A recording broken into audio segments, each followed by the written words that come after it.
Imagine standing at the edge of an ocean with no map, no compass, no engine, and no written instructions from anyone who had done it before. Thousands of miles of open water stretching beyond anything you can see. And somehow, your ancestors crossed it.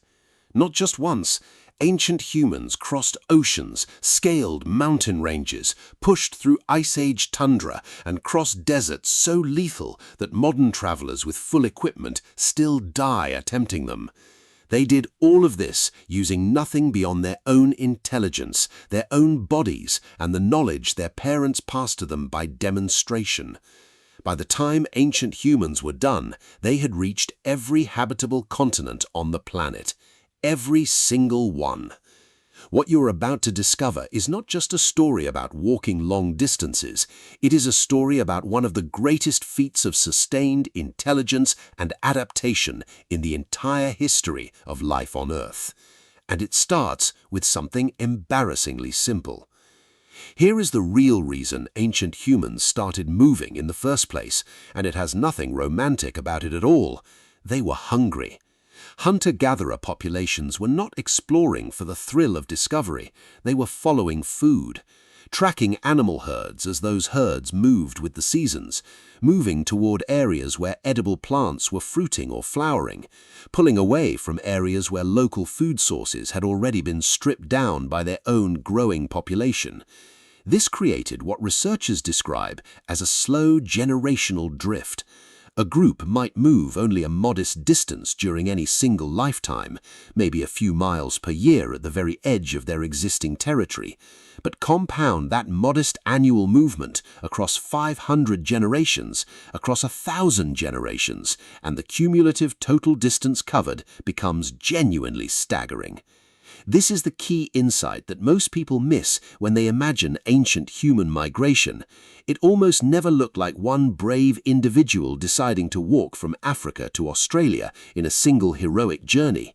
It looked like a slow ripple, each generation pushing the edge of known territory just slightly further than the generation before them. Now here is something genuinely surprising about the human body that most people have never thought about. The body you are walking around in right now was specifically shaped by evolution to be extraordinarily good at one thing that no other large animal on the planet does quite as efficiently: covering long distances at a moderate, sustained pace. The human sweating system is unique among large mammals. We can cool ourselves continuously during extended physical activity in a way that forces most four-legged competitors to stop and rest long before we do. Our upright bipedal walking gait is mechanically efficient in ways that took millions of evolutionary refinement to produce. We can walk and breathe simultaneously without conflict, something that is considerably more difficult for quadrupedal animals moving at speed. Researchers studying traditional walking-based societies and contemporary hunter-gatherer populations have consistently found that covering 10 to 20 miles per day on foot while carrying supplies was not considered any kind of extraordinary athletic achievement. For populations whose bodies were conditioned for exactly this kind of sustained movement from childhood onward, it represented something considerably closer to an ordinary workday. The human body is, at its core, a distance-covering machine. Here is the capability that almost never gets mentioned in popular conversations about ancient migration, even though it may have been the single most important factor of all. Environmental knowledge. The ability to read a landscape as if it were a detailed written map, even when no such map exists. Successfully traveling across unfamiliar terrain without getting lost, without running out of water, and without walking directly into conditions that would kill you required an enormous body of accumulated practical knowledge. Reading landscape features to understand where you were and where water was likely to be found. Recognizing specific vegetation patterns that reliably indicate a water source nearby, even when that water source itself is not yet visible. Understanding which cloud formations signal approaching severe weather and which signal that conditions will hold safely for continued travel. Recognizing animal tracks and behavior patterns that indicate the direction of reliable water or food. None of this knowledge was discovered alone during a single journey. It represented generations of accumulated observation, carefully passed down through demonstration and oral tradition, allowing travelers to navigate genuinely unfamiliar territory with considerably more confidence than a modern person dropped into the same environment with zero preparation would likely manage. Now, let us get to the most significant single migration event in the entire history of our species, the departure from Africa. Genetic and archaeological evidence converges on a clear picture. Our species, Homo sapiens, originated in Africa, and at some point populations began pushing outward through specific identifiable geographic corridors into the wider world beyond. One of the most significant of those corridors involves a narrow body of water connecting the Horn of Africa to the Arabian Peninsula called the Bab el-Mandeb Strait. Today, that crossing looks genuinely daunting, but during certain periods connected to Ice Age climate cycles, global sea levels dropped substantially, making that crossing considerably narrower and more crossable than it appears under modern conditions. This detail reveals something critical that runs throughout the entire story of ancient migration. It was never purely about physical endurance or sheer willpower. Ancient humans were strategic. They took advantage of temporary environmental windows that made otherwise impossible crossings achievable. Favorable climate periods, exposed land during glacial cycles, seasonal weather patterns that made water crossings safer during specific months of the year. The timing mattered as much as the capability. Of all the geographic features that shaped ancient human migration, perhaps none had consequences as enormous as a stretch of land that no longer exists at all. During the last glacial period, when massive ice sheets locked up an almost unimaginable quantity of the planet's water, global sea levels dropped dramatically. And in the region between what is now Siberia and what is now Alaska, this drop in sea level exposed a wide land connection between Asia and the Americas. Researchers call this region Beringia. At its widest, this was not a narrow bridge, but a genuinely broad expanse of land, hundreds of miles wide, supporting its own ecosystems and animal populations. Ancient human populations did not experience this as crossing into a new continent. They experienced it as following familiar animals across familiar-feeling terrain into territory that simply happened to extend further than they had previously explored. There was no moment of dramatic continental discovery. There was simply a gradual movement of people following game into territory that happened to be the Americas. And once there, those populations and their descendants spread across an entire hemisphere over thousands of subsequent generations. An entire hemisphere, populated entirely through this single, temporarily exposed geographic feature. Here is something that should genuinely astonish you. The evidence suggests ancient humans reached Australia at least 65,000 years ago, which means ancient humans were successfully crossing significant stretches of open ocean tens of thousands of years before the more famous Polynesian voyaging that usually gets credited as humanity's great maritime achievement. And here is what makes this even more remarkable. Even during the most extreme periods of lowered sea level, during glacial periods, reaching Australia from Southeast Asia required a genuine stretch of open water. The sea floor between Southeast Asia and Australia was never fully exposed as walkable land, not even at the lowest sea levels produced by any glacial maximum. This means those early arrivals to Australia used some form of deliberate watercraft to cross open ocean at least 65,000 years ago. They did this using double-hulled outrigger canoes specifically designed to carry entire founding populations along with the plants, animals, and supplies necessary to establish a sustainable new settlement upon arrival. This was not accidental. The deliberate inclusion of breeding populations of specific domesticated plants and animals aboard these voyaging canoes demonstrates that these were planned colonization expeditions, not casual fishing trips that drifted off course. The navigation system these voyagers used deserves particular recognition because it represents one of the most sophisticated practical scientific knowledge systems developed anywhere in the ancient world. Star patterns memorized across an enormous portion of the sky, ocean swell direction and pattern read as reliably as a compass, cloud formations interpreted to infer the presence of land below the horizon, the behavior of specific seabird species to locate islands beyond the visible range, all combined into a single integrated mental navigation system. It would be a mistake to think of Polynesian outrigger canoes as the ancient world's one answer to water travel. Different cultures facing different specific water challenges developed entirely distinct watercraft solutions, each specifically optimized for the materials available locally and the particular water conditions they needed to cross. In ancient Mediterranean and certain South American contexts, reed boats were constructed from bundled marsh reeds lashed together into buoyant, surprisingly seaworthy vessels. Archaeological evidence confirms that ancient Egyptians used reed boats for Nile River travel at extraordinary early dates, and experimental archaeology has repeatedly demonstrated that reed boats of traditional design can survive genuinely open water conditions. Dugout canoes, carved from single large tree trunks, appeared independently across numerous river and coastal cultures on multiple continents.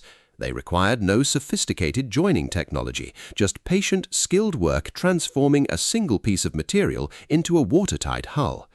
In Arctic and subarctic regions, where large timber was simply not available, entirely different solutions emerged.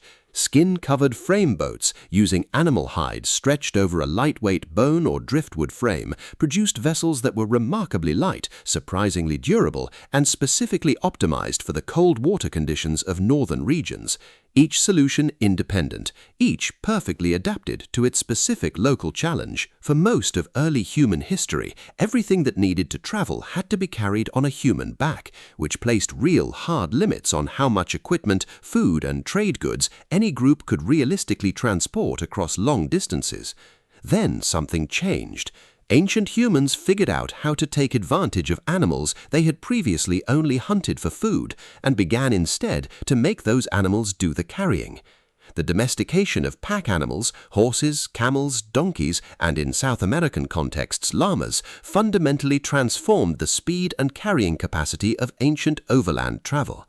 A single domesticated horse or donkey could carry a load that would require multiple humans to transport, and could do so for considerably longer daily distances than any human carrying the same weight. This shift had cascading effects that extended far beyond simple transportation. More carrying capacity meant more goods could move. More goods moving meant more complex trade networks became viable. More complex trade networks meant more distant communities could become economically connected. The domestication of pack animals did not just make individual journeys easier, it restructured the entire geography of economic exchange across continents. It turned what had previously been isolated communities into nodes in interconnected trading networks that stretched across genuinely vast distances. Of all the pack animals that transformed ancient overland travel, one deserves particular recognition for the specific category of terrain it made accessible: the camel. Because what camels did was not simply expand existing travel routes, they opened up entirely new corridors of movement across terrain that had previously been effectively impassable for sustained long-distance travel. The Sahara Desert, the Arabian Peninsula, significant stretches of Central Asia. These were not merely inconvenient terrain, they were genuinely lethal environments, where the combination of extreme heat, minimal water availability, and soft terrain that exhausted other animals created conditions that made crossing practically impossible without the specific physiological capabilities camels possess. Camels can go considerably longer between water sources than virtually any other large mammal available for domestication. They can tolerate extreme heat without the physiological breakdown that would kill other animals. Their broad footpads distribute weight across soft sand in ways that prevent the sinking that would exhaust horses or donkeys. And crucially, the development of effective camel saddle technology, allowing riders and cargo to be properly balanced and secured, transformed camels from merely useful animals into the essential infrastructure of trans-desert trade. Routes like the trans-Saharan trade network and the Silk Road simply could not have functioned at anything like their historical scale without camel-based transportation as their backbone. Here is something that consistently surprises people when they first encounter it. The archaeological evidence for ancient long-distance trade networks reveals connections that are both earlier and more extensive than popular imagination typically assumes. Researchers regularly uncover specific raw materials at sites hundreds or even thousands of miles from the geographic location where those materials could only have originated. A particular type of volcanic glass, found only in one specific mountain location, appearing at sites across an entire region. Specific shell types from one coastline appearing in burial sites deep in continental interiors. Amber from the Baltic appearing in archaeological sites in ancient Mediterranean contexts. Each instance of a material far from its source location represents the physical trace of a trade connection. Not necessarily a direct connection where one person traveled the entire distance.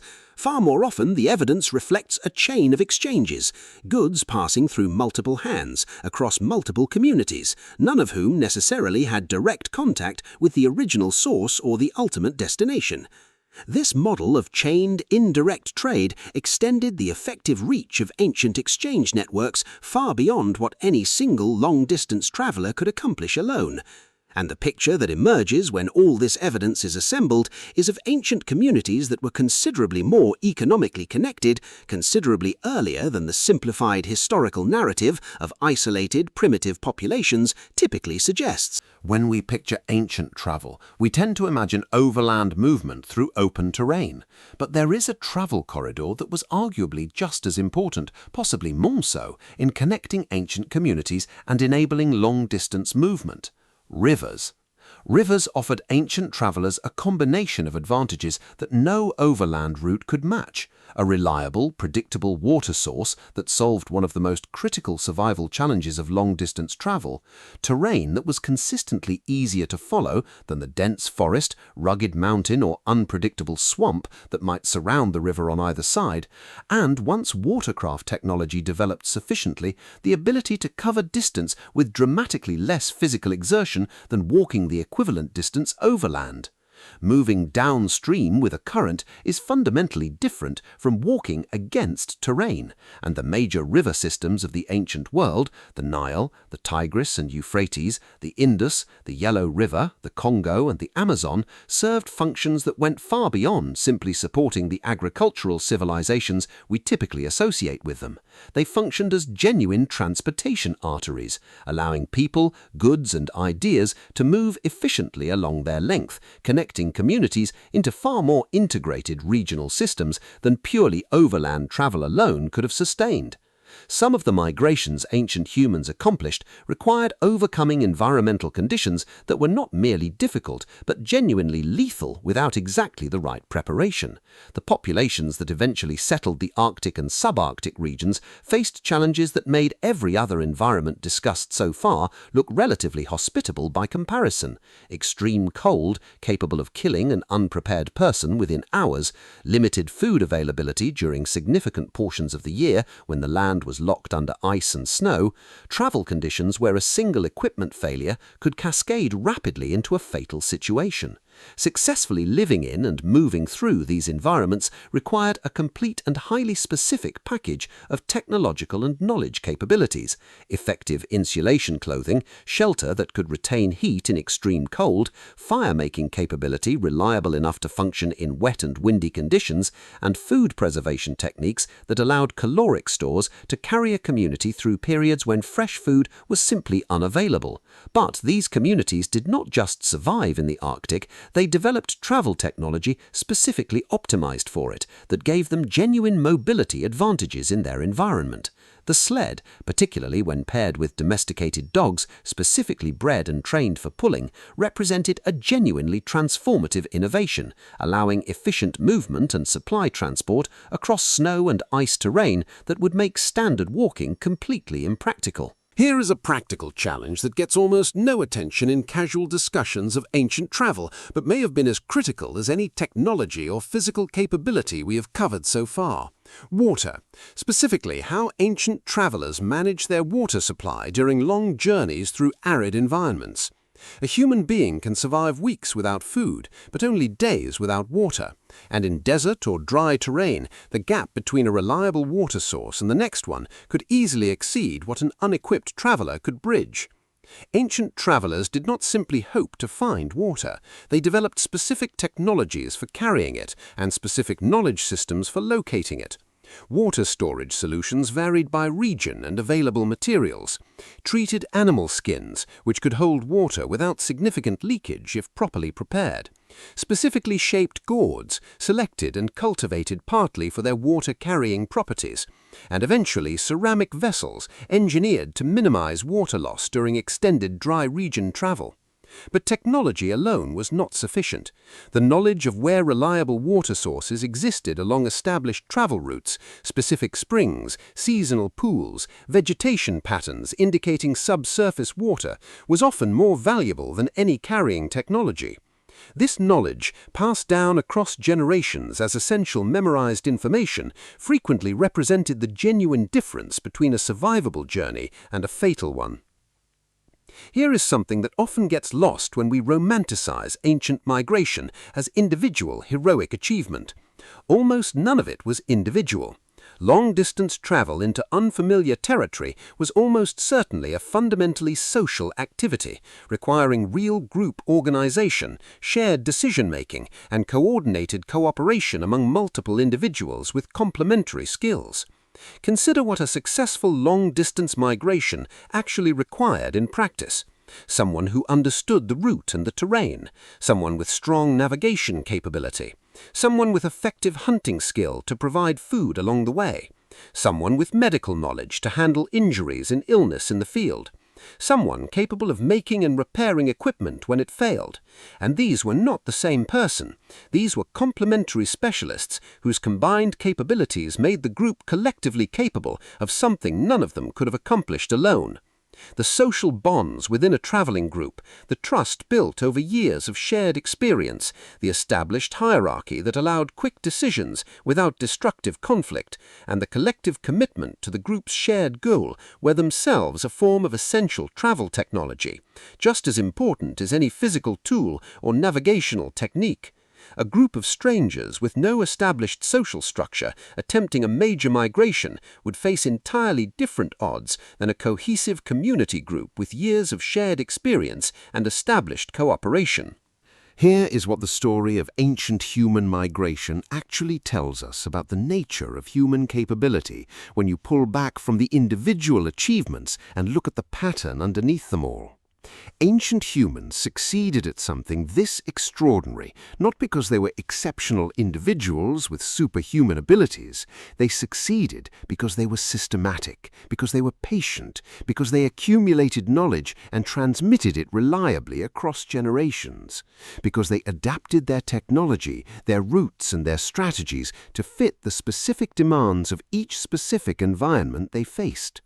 There was no single secret, there was no single invention that made everything possible. There was instead a consistent process, a process of observing carefully, testing what observation suggested, refining based on what testing revealed, and passing the result on to the next generation to continue the same process. This is not a historical curiosity. This is a description of the underlying process by which human knowledge and capability advance under any circumstances, in any era. What made ancient migration possible is the same underlying process that makes any large, sustained human achievement possible. Patient, systematic accumulation, environmental observation and adaptation, distributed knowledge held across a group rather than concentrated in individuals, tested through real application rather than assumed from theory, and consistent, reliable transmission to the next generation without loss of the essential insights. So here is the most honest and complete answer to the question of how ancient humans actually traveled so far. They did not do it through any single act of extraordinary courage or any single brilliant invention. They did it the way humans have accomplished nearly everything else of lasting significance across the full span of our history. Through patient, accumulated ingenuity, generation after generation refining environmental knowledge, improving transportation technology, building and maintaining the social structures that made large-scale cooperation possible, and consistently transmitting everything learned to the generation that came next. The Bering Land Bridge gave them a hemisphere. The double-holed outrigger gave them an ocean. The camel gave them a desert. The sled and dog team gave them an Arctic. The accumulated knowledge of navigation, water location, seasonal timing, and environmental reading gave them everything else. And perhaps the most genuinely impressive single thing to take away from this entire story is not any specific achievement at any specific location. It is the underlying consistency. Hundreds of thousands of years of our species never stopping, never deciding the boundary of where humans could live was fixed, never accepting that the next horizon was permanently unreachable, just consistently, persistently, generation after generation, walking a little further, sailing a little further out, and slowly, completely without intending to, turning a single African origin into a planetary species.